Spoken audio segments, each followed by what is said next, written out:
Hello sir. Okay అలా కాదు ఆపు.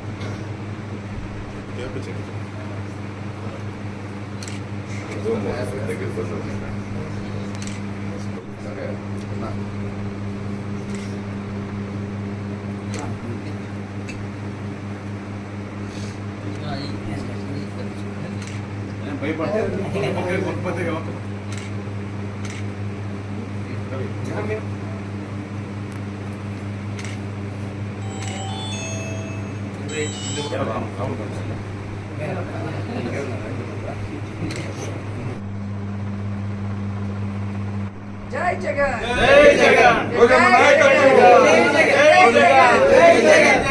Thank you. గట్టి చేయండి, ఏమన్నా నేరుగా ఇంటికి వచ్చి అడగండి.